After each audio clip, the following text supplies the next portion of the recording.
Frecha bat Mesodi. Lydia bat Frecha. Pardon? Evelyne? Rachel? Bat? Alice Chaya. Nathanaël Raphaël Ben Kamouna. Michal bat Alice. Élise? Alice bat Esther. Esther Cohen bat Chmissa. Colette bat Chmissa, pardon. Pardon? Yora bat Aziza. Chélie Esther bat Sipora. Myriam bat Zahaba. Joël ben Nina Chana. Refoua Shelema. Complète. Amen Kenny Ratson. Amen Kenny Ratson. Je commence le cours. Oh, c'est juste que dehors, c'est un peu de nuages. Et vous m'avez demandé de faire le cours en intérieur parce que, d'après Eric, il fait -8. -8. En Israël, il fait -8. N'importe quoi. Mais vous êtes devenus frileux, hein, je vous dis. Vous êtes devenus... Qu'est-ce que tu fais, Georges? Tu t'assois? Merci beaucoup. Tout le monde est là. Olivier, il a 10 km. Il a 10 km. Monsieur, il est là au cours, il a 10 km. Je ne sais pas comment il va entendre le cours. Chazak ou Baruch. Je voudrais aborder avec vous ce matin, en attendant que nos amis se connectent. Mettez les noms des malades, mettez les noms de bracha, de hatzlacha que vous avez besoin, tout ce que vous avez besoin, mettez-le. Vous êtes avec nous ensemble dans ce cours de Torah, Bezrat Hashem, ce matin.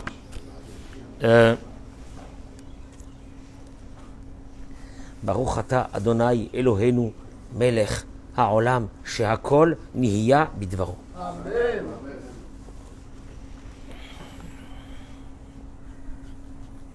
Toda Rabba. Vers la fin de la paracha de cette semaine,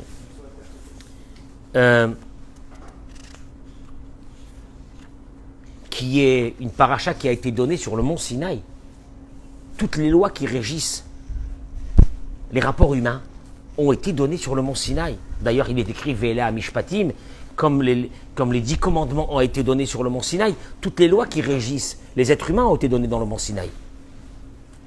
Et la Torah nous raconte que Moïse a écrit bien sûr toutes les paroles d'Hachem.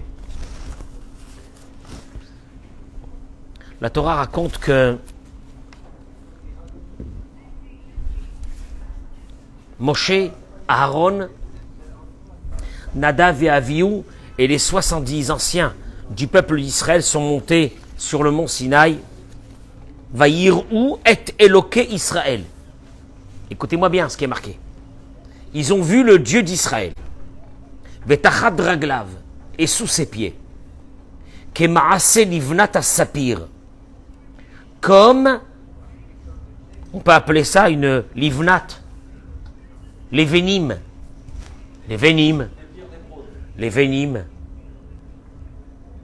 Bichomer ou bilvinim. Vous vous rappelez que nos ancêtres ont travaillé dans l'argile et les briques. Les vénas, en hébreu, c'est une brique de construction. Vetachad raglav, c'est énorme. Et sous les pieds de Dieu, comme si que Dieu a des pieds. Nous savons que Dieu n'a pas de corps, n'a pas d'image de corps. En logouf, il n'a pas un corps. Velo demutagouf, et il n'a pas l'image d'un corps. C'est une image pour nous, pour que nous comprenions. Et que sous ses pieds, il y avait l'ivnat à saphir, une brique en saphir. Et comme la substance des cieux dans sa pureté. C'est une image qu'ils ont vue. Ils ont vu Dieu et ils ont vu une brique de saphir sous ses pieds. Qu'est-ce que c'est ça? Rachi, il ramène, c'est énorme, une brique de saphir sous les pieds de Dieu. Ils ont vu. C'est dire ça, ils ont vu. Le cours de ce matin est un cours fondamental. Que pour comprendre l'autre, on est obligé de rentrer dans son monde. Complètement. En immersion dans le monde de l'autre pour le comprendre. jamais tu comprendras quelqu'un, jamais tu pourras avoir une communication avec quelqu'un si tu n'as pas compris ce qui se passe à l'intérieur de ce quelqu'un. Que ce soit un homme et que ce soit une femme. Le cours de ce matin est dédié en grande partie à cette communication tellement compliquée. Je le dis pour les femmes vis-à-vis des hommes, les hommes vis-à-vis des femmes. Parce qu'au fait, nous sommes complètement différents. Et on a été, depuis la nuit des temps, on nous a demandé de vivre avec quelqu'un qui est complètement, Marvin, différent de nous.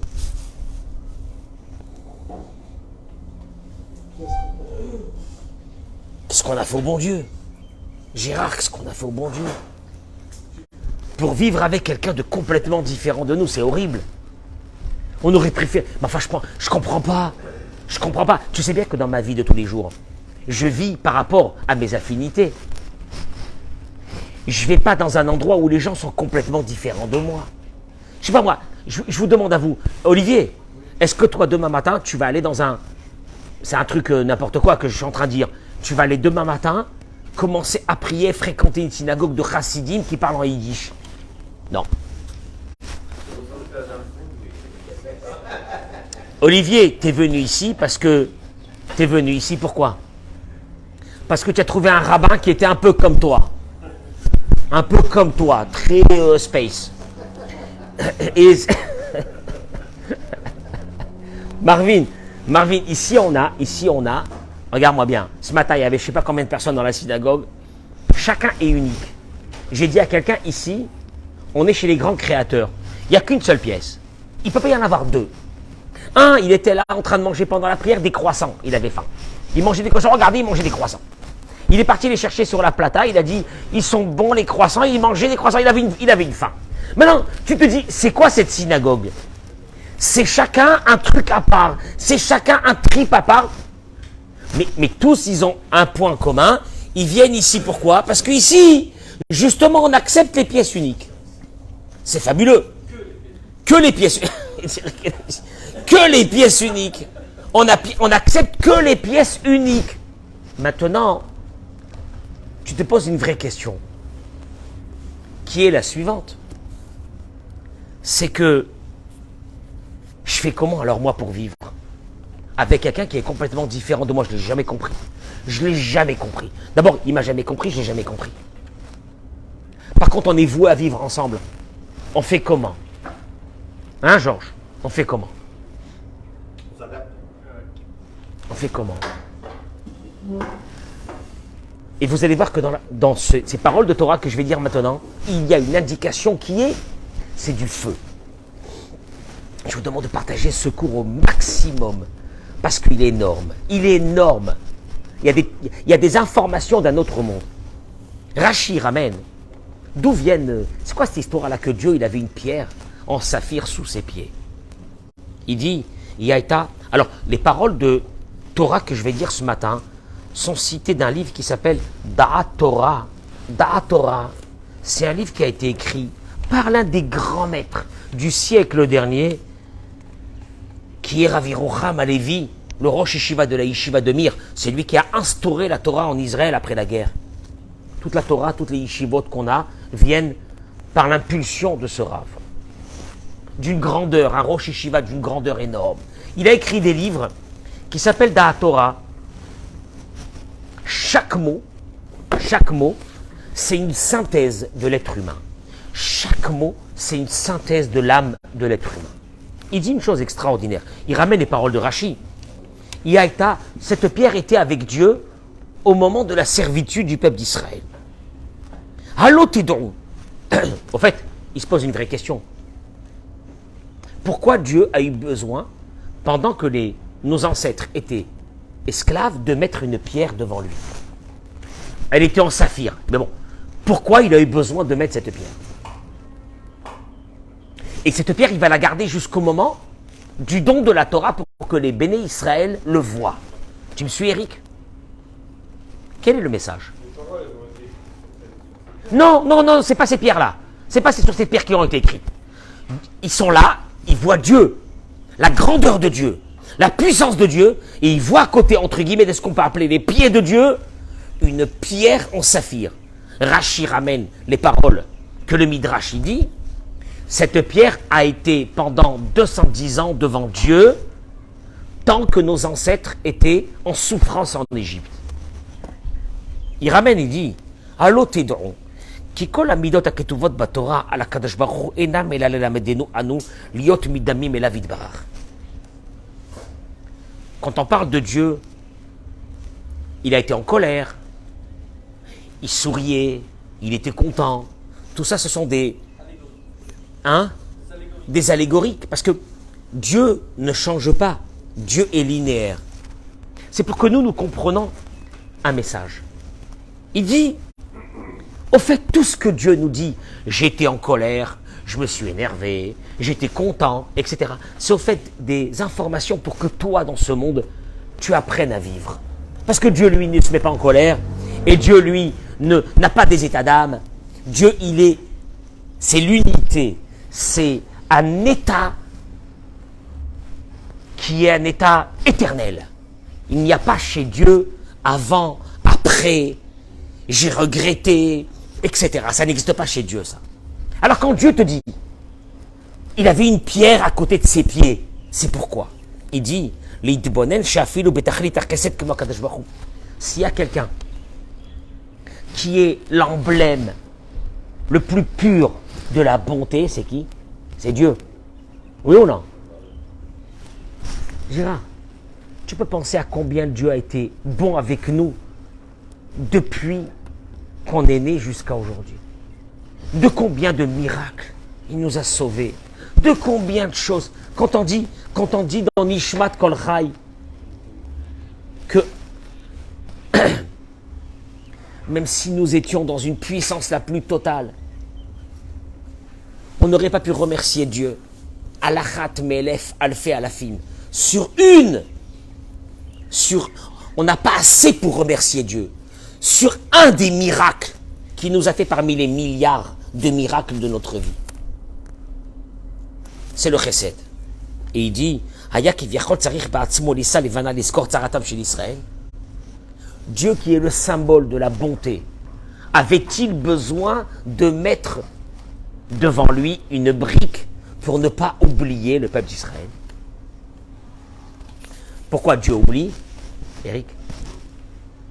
Pour se souvenir pendant que tous les bénis Israël étaient en servitude, se souvenir. Il n'oublie pas. La grandeur de Dieu, elle est énorme. Il n'oublie pas. Pourquoi il avait besoin de mettre cette brique? Et tu sais bien que tout ce que la Torah nous raconte sur Dieu, c'est pas pour Dieu. Parce que Dieu, tu peux jamais le comprendre. C'est des informations pour toi, Marvin. C'est des informations pour toi. Quand je te dis que Dieu avait une brique, il portait avec lui une brique pendant que nos ancêtres étaient en esclavage, ça veut dire quoi? Quand tu sais que Dieu n'oublie pas, quand tu sais que la bonté de Dieu, elle est quoi? Infinie. Alors qu'est-ce que ça veut dire ça? Il te dit, pour nous apprendre, l'odai, la adam, il n'est pas suffisant à nous les êtres humains.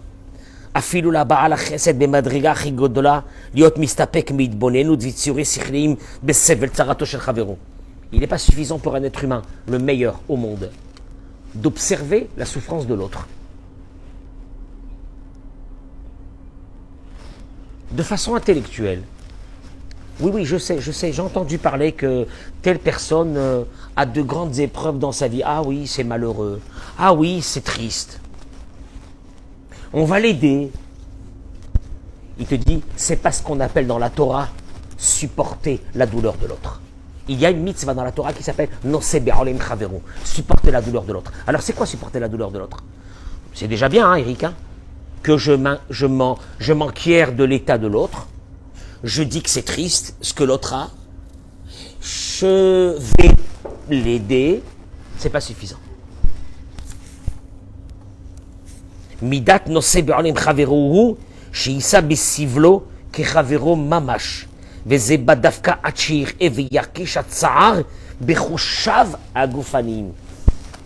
horrible ce qu'il dit.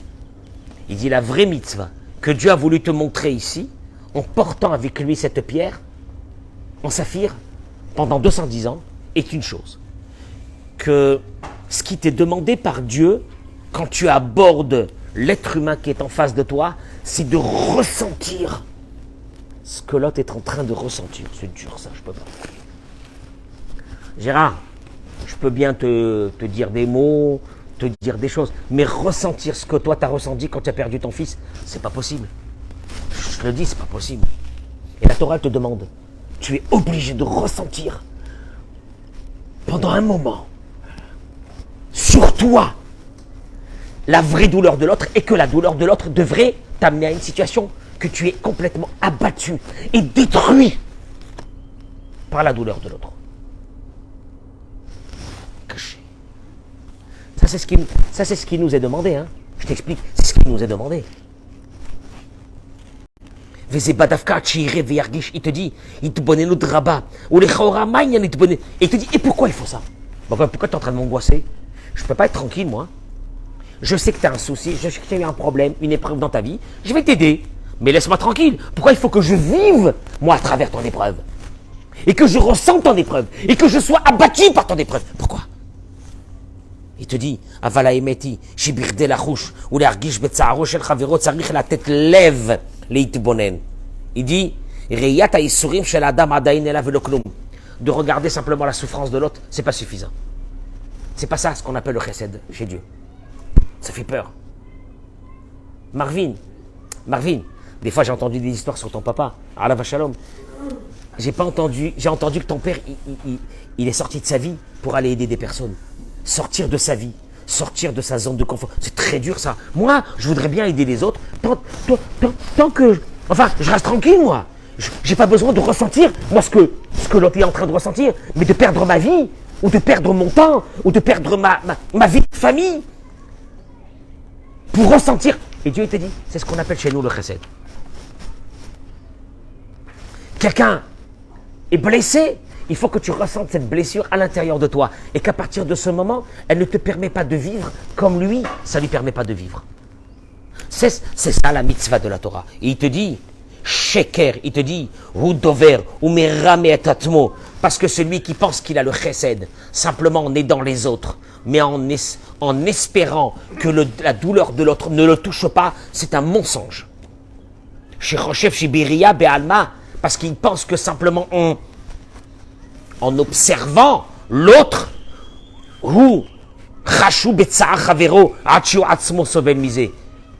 et que lui, il souffre de ça. C'est pas vrai, tu souffres pas de ça. Or, ce qui te demandé dans la Torah, c'est une chose.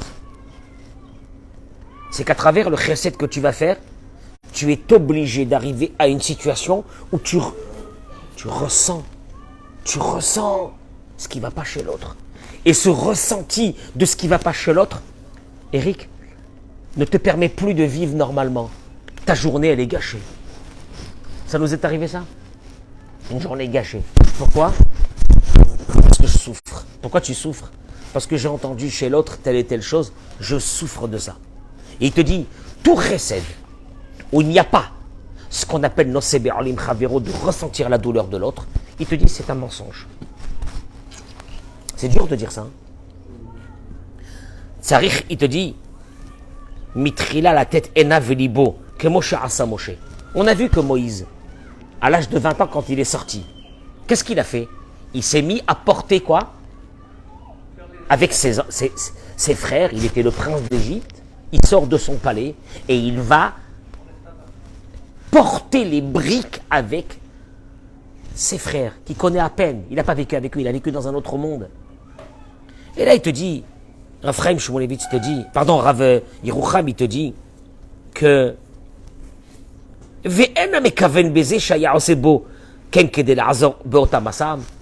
te dit, tu sais bien que l'aide qu'il va donner à ses frères en portant les briques, c'est rien, c'est pas une aide. Et dis-moi, si je te vois en train de porter des briques 24 heures sur 24, et je viens t'aider 1 heure, est-ce que cette heure t'a vraiment allégé ta vie, t'a changé ta vie? Pas du tout. Alors pourquoi Moïse, pourquoi t'es parti porter les briques? Moïse, il te dit, pour ressentir la douleur de l'autre, je dois rentrer dans sa vie. C'est énorme. Donc je vais aller porter des briques pendant des heures et des heures tous les jours, juste pourquoi? Pour ressentir la douleur de l'autre. Traduction des mots, Tu ne peux pas vivre la douleur de l'autre simplement à travers une vision. Tu es obligé de rentrer en immersion dans la vie de l'autre, quitte à ce que ça t'affecte. Ah oui. Oui. Ah oui, ah non, je peux pas. Non, je peux pas. Je peux aider l'autre, mais laisse-moi tranquille. Non. Je vois des fois des gens, quand ils veulent aider quelqu'un dans une tzedaka, ils sont là, ils vont écouter ce quelqu'un pendant un quart d'heure, leur raconter tous les malheurs de sa vie. Il y a beaucoup de gens qui te diront, moi, je n'ai pas envie d'écouter. Moi, je lui donne un billet et qu'il me laisse tranquille. Oui ou non? Hein? Ça m'angoisse. Et il y a l'autre, il est là, pendant un quart d'heure, je ne veux pas citer son nom, mais je le vois des fois de temps en temps quand il est là, en train d'écouter le malheureux ou la malheureuse, pendant un quart d'heure, il est en train d'écouter. Tu as envie de dire, pourquoi tu fais ça? Aide-la, et puis c'est tout. Non, tu sais ce que la personne en face, le malheureux, a besoin. Et là, je vous dis une chose extraordinaire. Que tu ressentes sa douleur pendant un moment. Tu as entendu ce que je viens de dire? Pas que tu l'aides. L'aider, c'est bien. Mais ce que la personne a besoin d'avoir en face, c'est que un peu d'empathie, que tu rentres dans son monde et que tu lui dis que tu l'as compris dans cette douleur dans laquelle elle vit. Vous savez comment on appelle ça dans la Torah, Eric? Nosé Be'ol, supporter la charge. Pas Nosé Be'ol, Shel Chavero, pas de supporter la charge de l'autre. Nosé Be'ol, Aim Chavero. Que tu supportes la charge avec l'autre. Qu'est-ce que ça veut dire avec l'autre? En fait, tu lui dis, viens, tu sais quoi? J'ai pas envie que tu la portes seule. J'ai envie de la porter avec toi. Vous savez comment on appelle ça? Chesed. Voilà le vrai chesed. Je n'ai pas dit que celui qui ne donne pas une pièce, ce n'est pas du chesed. Mais il n'est pas arrivé, et il est très loin, du vrai chesed qu'on demande à quelqu'un. Le temps d'écoute, le temps qu'il nous explique qu'est-ce qu'il a, le temps que tu lui dis, maman, qu'est-ce que c'est ça? Et qui te sent abattu par son problème. Ce moment-là, il a l'impression de ne pas être seul.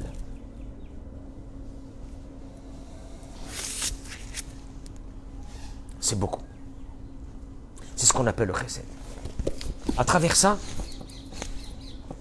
comme on a commencé le cours assez tard, je vais aller très vite. Il ramène le Rav ici une chose. Akadosh Baruch Hu rotse et alev shel Adam. Qu'est-ce que Dieu veut dans notre vie, notre cœur? Veikar hachashivut ve'erech shel kol mitzvah u'pe'ula be'avodat Hashem rak im na'asta im alev.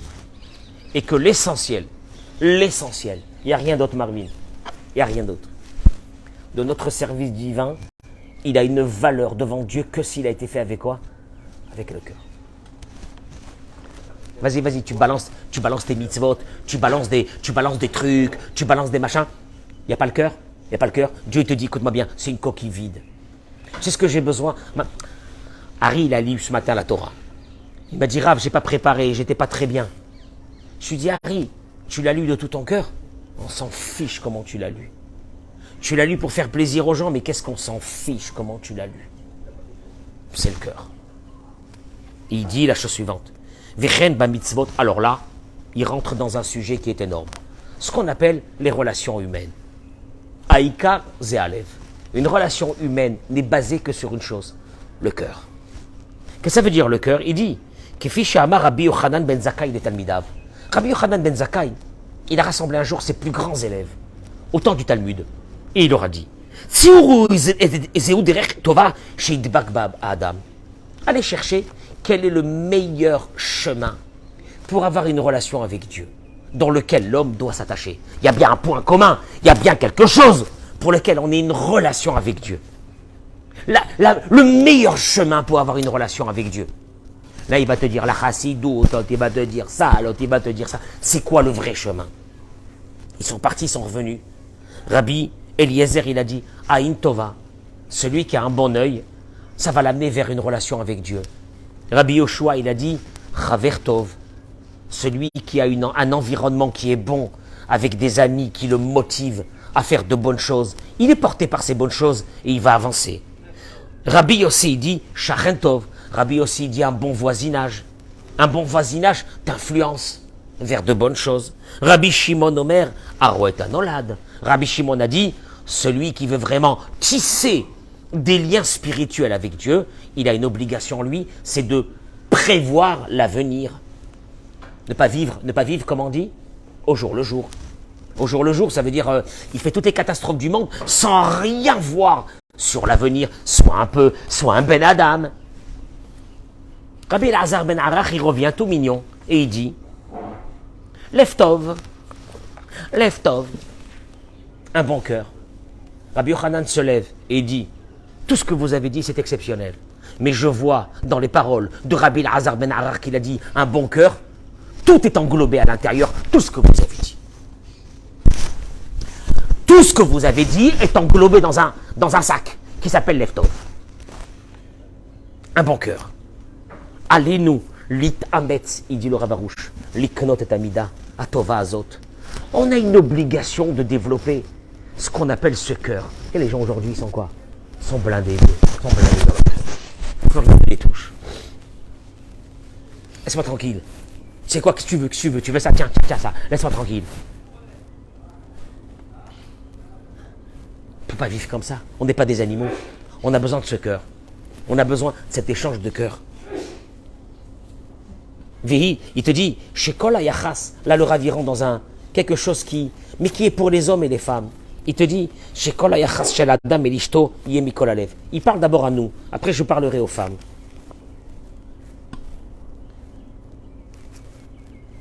Tu ne peux pas tisser une relation avec ta femme s'il n'y a pas ce qu'on appelle ce cœur. Le cœur, moi, je lui achète des bijoux, je la gâte, je l'amène en vacances. Il te dit, c'est quoi le cœur? L'argish et tishto kechelek mimeno. Tu dois, il n'y a rien à faire, ça passera par ça, ou ça passera pas. Tu dois arriver à ressentir, ton épouse, la femme avec qui tu vis, après on parlera des femmes aussi, comme une partie de toi. C'est de la folie. Non mais c'est l'obligation. Écoute-moi bien. Marvin, le rabbi dit que toute la construction spirituelle d'un homme, elle est basée sur un socle, celui de la maison. Maintenant, si tu le développes à la maison, ce socle, la construction qui va être après en hauteur, ça sera une bombe atomique. Ta vie, tu sors dehors, tu deviens le meilleur au monde. Le socle. La personne qui est en face de toi, là, celle-là. Qu'est-ce qu'elle veut de moi, là? Elle m'a saoulé. Qu'est-ce qu'elle veut? Elle parle. Mais qu'est-ce qu'elle veut? Je dis, ce cœur. Il ramène ici l'histoire du Rav Aryeh Levin. Zecher Tzadik, Bekadosh Livracha. Il dit, il est parti un jour à la Coupatrolim avec sa femme. Il arrive chez le médecin. Et le médecin, il lui dit, qu'est-ce qu'il y a? Il est avec sa femme. Il lui dit, notre pied, il nous fait mal. Le médecin, il a pas pigé. Il lui a dit, quel pied? Maintenant, il y en a 4 ici, là, devant lui. Notre pied, il nous fait mal. Et voilà, c'est celui-là, le premier, le deuxième, il y en a 4, puisqu'il y a lui et sa femme. Il lui a dit il a dit quel pied? Il a dit notre pied. Il lui a répondu le Rav Aryeh Levin, il lui a dit notre pied. Il lui a dit, Mechila, je suis désolé, Kavod Arav, montrez-moi quel pied. Je ne vais pas m'occuper de 4 pieds. Montrez-moi. Et il a montré le pied de sa femme. Il lui a dit, pourquoi tu m'as pas dit directement que c'est le pied de ta femme? Le Rav, il lui a dit, quand ma femme, elle a mal au pied, Béhémet, j'ai mal à mon pied. Au fait, le pied de ma femme, c'est mon pied.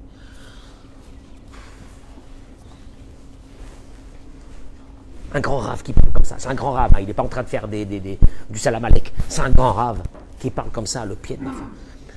Comment tu peux arriver? Mais comment tu peux arriver dans une vie comme ça? Et c'est ça la Torah, et c'est ça la Torah, et c'est ça la Torah. Et c'est ça la Torah.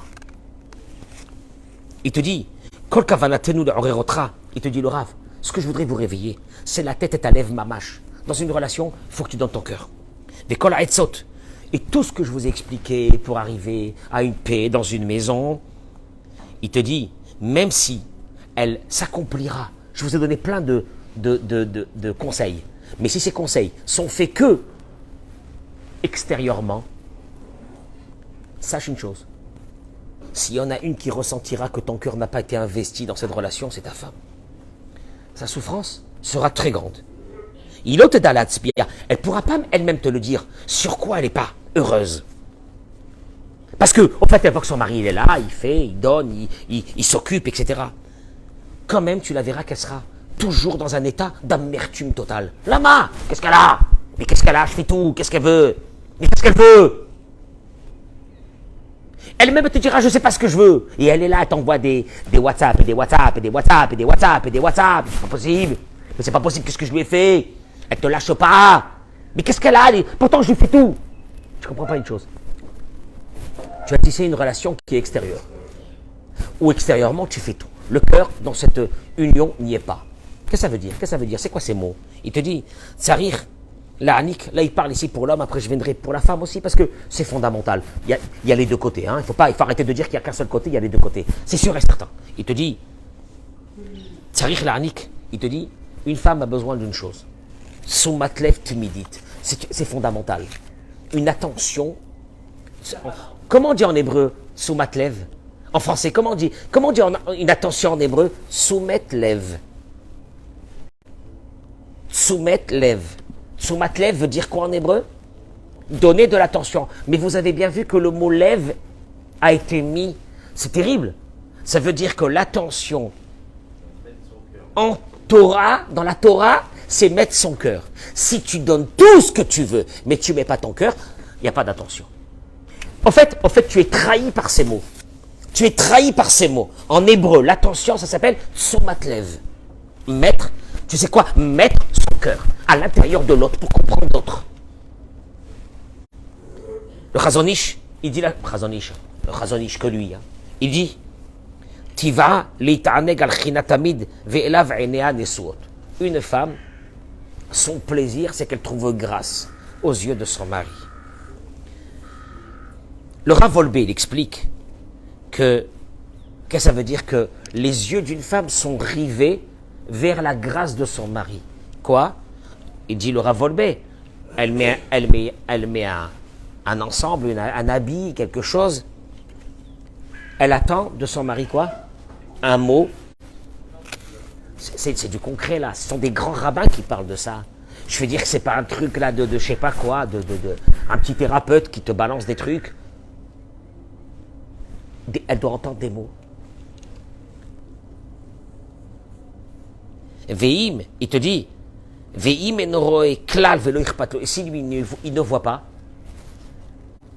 parce que lui, il s'en fiche de ça. Je veux dire qu'un homme, quand il porte un costume, il va voir son copain, il lui dit comment il met un costume. Il n'attend pas ce qu'on lui dit. Oh là là, quel costume. Oh maman. Mais qu'est-ce que c'est? Une femme, elle attend ça. Et il te dit, sinon, il met urzevet.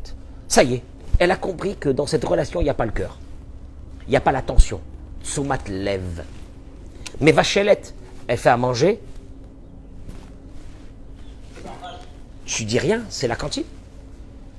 Ouais, je veux dire, c'est normal qu'elle fasse à manger, elle fait rien. C'est moi qui amène la parnassa, elle fait rien.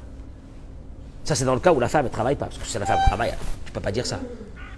Je veux dire, si même elle n'est pas fichue de faire à manger, je comprends pas, alors elle sert à quoi? Tu me suis ou non? Elle attend ses mots. Mais ces mots, c'est pas des mots, c'est le cœur. Waouh, qu'est-ce que c'est ça? Waouh, Todaraba.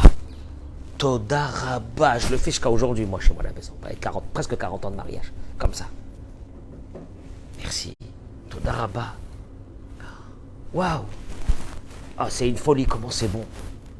Des mots. On appelle ça rentrer dans la vie de l'autre. Rentrer chez l'autre. Rentrer. Ouvrir le... Tu as une obligation de rentrer dans le cœur de l'autre. Et Veomer, Shayesod Arishon, Benesiat Shela. Ol Aïcha. Voilà. Il ramène les mêmes mots qu'on a vus. Tu veux porter le joug de l'autre avec toi. Ici, Matlevelea. C'est combien tu as mis de cœur dans cette relation pour comprendre l'autre.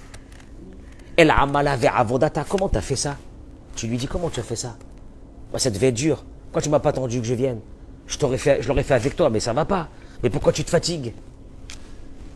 Qu'est-ce que tu as fait aujourd'hui? qu'elle a fait aujourd'hui, je m'en fiche. Mais je m'en fiche. Ouais, on s'en fiche, non? Tu entends tout ce qu'elle a fait. Traduction. Et pas seulement tu entends et tu vis avec elle les difficultés qu'elle a eues dans la maison, avec les enfants, etc. Il faut que tu rentres dans son monde. Tu sais comment on appelle ça, rentrer dans le monde de quelqu'un d'autre qui ne t'intéresse pas, hein, au demeurant. Qui ne t'intéresse pas au demeurant. Tu sais comment on appelle ça? La plus grande mitzvah de la Torah. Non, c'est Be'olim Chaveru. Tu portes la charge avec l'autre. Abroch Chamenu. Nos sages, ils ont dit. Asara kabin sicha yardo la'olam. Nos sages, ils ont dit. 10 mesures de parole sont descendues dans ce monde.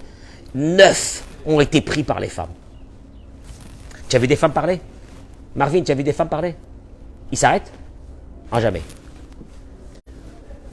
Rentre dans un endroit où il y a, je ne sais pas, une cinquantaine de femmes.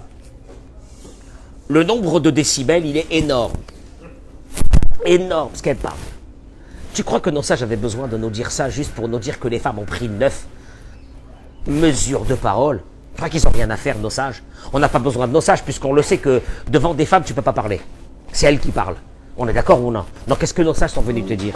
Il te dit, Aïcha tzricha leotzi achotza velimsor. En fait, la Torah est venue te dire, une femme a un besoin obligatoire, vital, de faire sortir ce qu'elles ont dans leur cœur.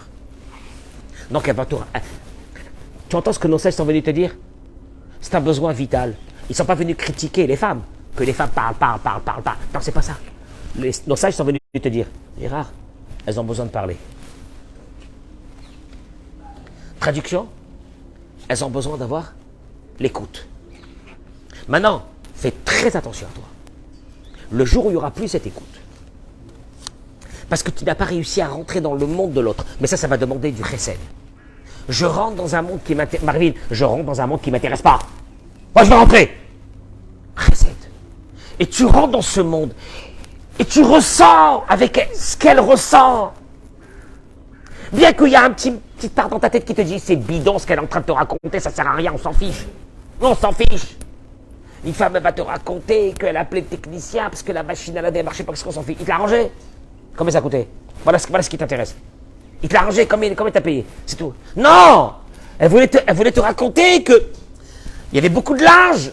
Elle était très stressée. Comment elle allait faire? Heureusement qu'elle a trouvé un technicien. Oh là là! C'est extraordinaire. Alors comment t'as fait pour trouver le technicien? C'est horrible, hein? C'est horrible, hein? Tu dis ça, c'est pas possible. Tu dis alors j'ai rien pigé dans la vie. Maintenant, sache une chose. T'as pas fait ça. Le socle de ta avodat Hashem, il n'existe pas. Et là, il te dit, Baal She'eno Makshiv, il te dit, la date chez Umetzaer, il te dit, sache une chose, hein? Une femme qui n'est pas écoutée, elle est en souffrance. Maintenant, comme elle est en souffrance, il faut savoir une chose. Elle a un besoin fondamental de parler. Donc, elle va aller parler ailleurs.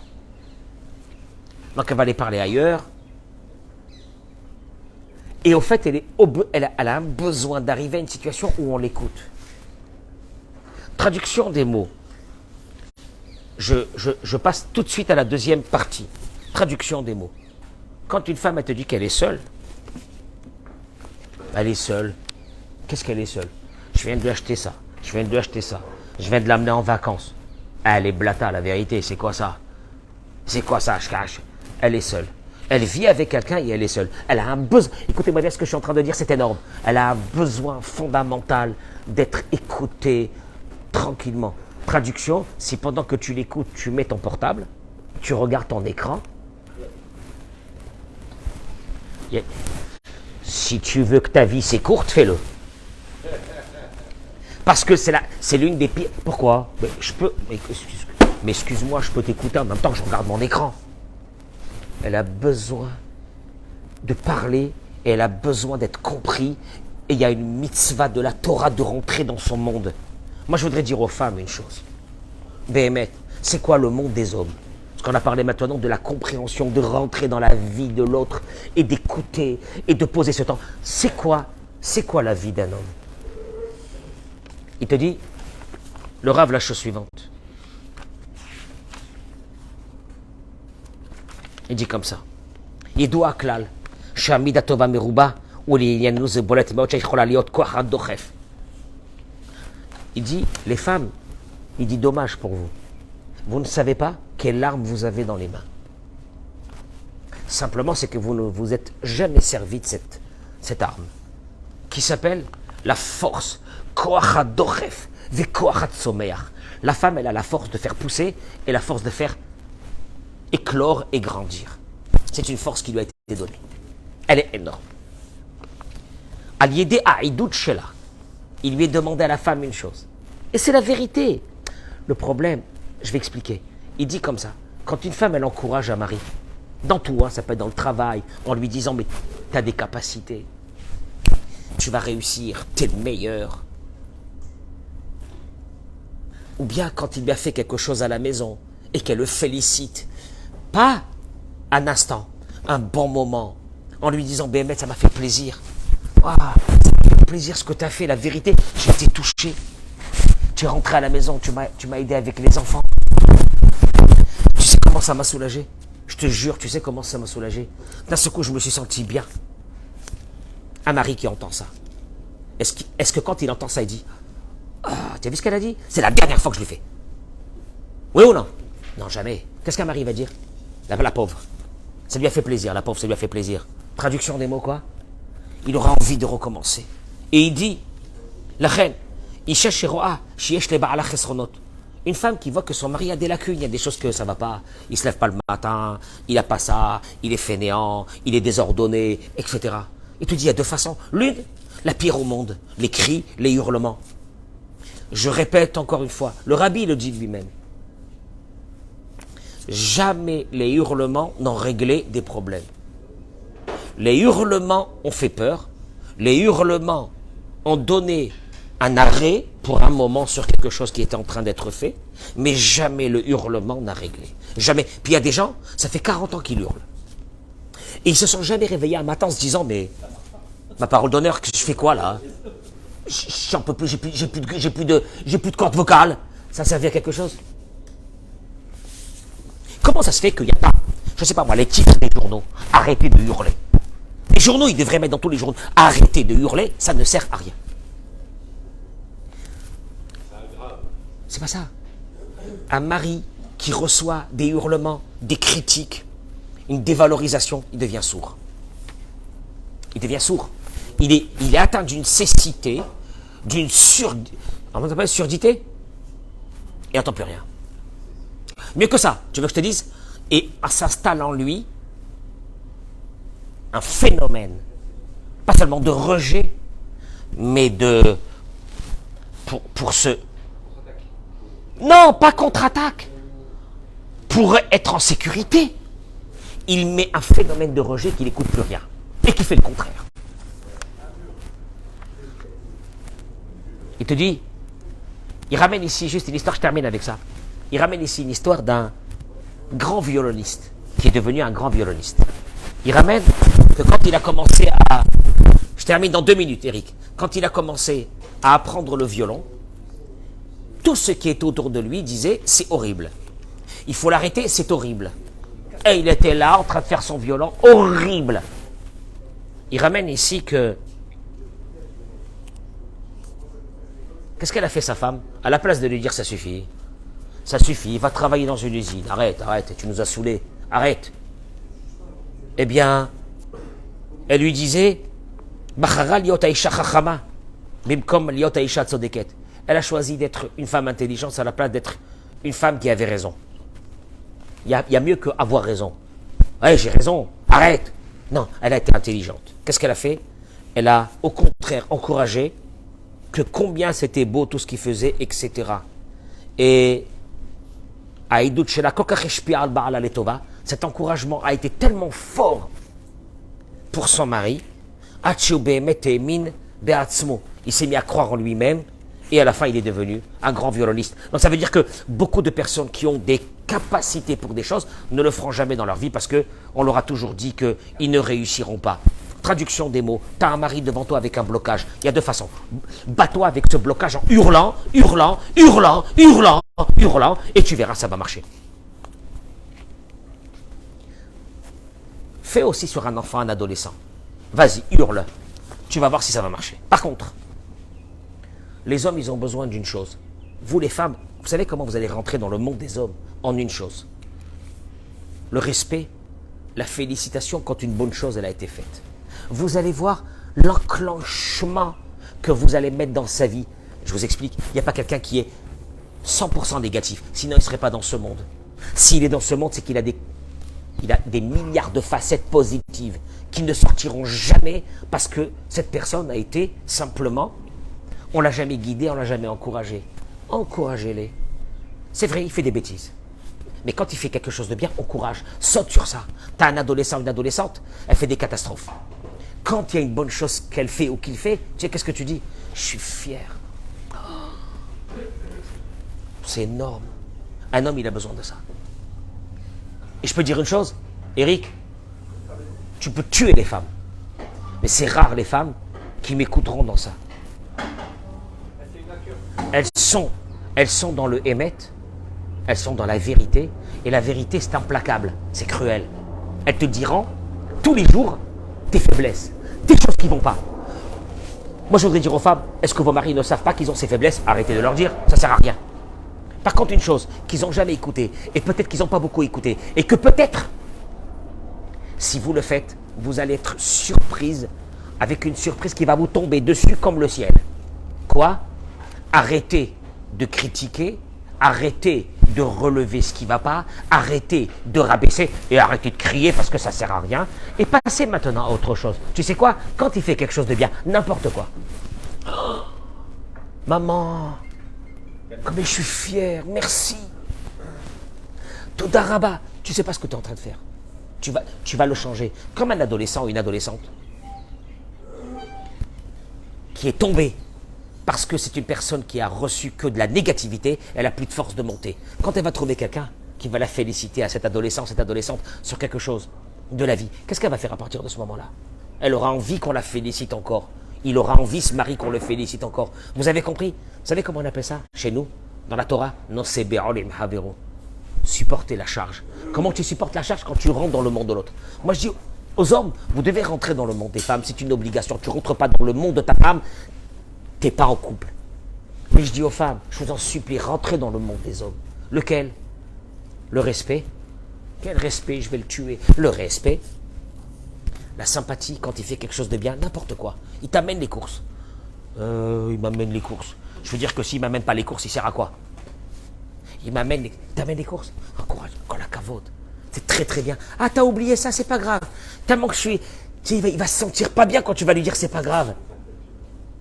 Mieux que quand tu vas lui dire t'as oublié encore ça. Un mari, il se lève pas le matin. Quand il se lève un matin, un mari, il nous fait passer des fois des shabbatot de n'importe quoi. Quand il fait un beau shabbat, vas-y, parle avec lui pendant un quart d'heure, je t'en supplie, écoute-moi. J'ai un truc à te dire énorme. Maintenant, le mari va dire à savoir qu'est-ce qu'elle a encore avec moi. Je suis obligé de te dire combien que je suis fier, combien ça m'a fait plaisir à moi et aux enfants. Comment tu as parlé, comment tu as dit, comment tu t'es conduit. Vraiment, je t'en supplie. C'est tellement beau ce que tu as fait, je suis fier de toi, tu es le meilleur des hommes du monde. Je crois qu'il y a beaucoup d'hommes qui n'ont pas entendu ça jamais de leur vie. Hein? Je dis, je suis gentil, je dis, il y a beaucoup. On est presque tous, ils n'ont jamais entendu ça de leur vie. Et c'est dommage. Ça s'appelle rentrer dans le monde des hommes, et c'est de là que tu fais sortir quelque chose de bien. Je vous remercie beaucoup. Rabbi Chanan ben Akashia Omer, Ratza Kadosh Baruch Hu les akot et Israël, les fichach irbalem Torah mitzvot sheneemar, Adonai chafetz lema'an tzidko yagdil Torah ve ya'adir. Amen. Amen. من يشي من الله من دعاء على من يتخذ تبع يتبع نسي بدبا بكلمة كلام شمال شابني آمين آمين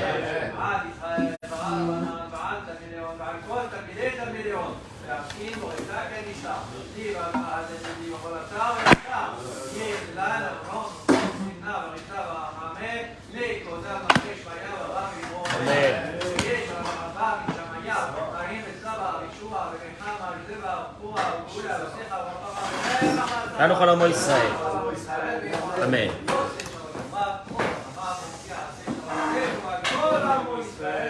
Amen. Chazak ou Baruch, très bonne journée. Bracha ve'atzlacha, partagez ce cours. Bracha ve'atzlacha, très très bonne journée sur vous toutes et vous tous. Amen. Keli Ratson. Bénédiction en direct d'Eretz Israël.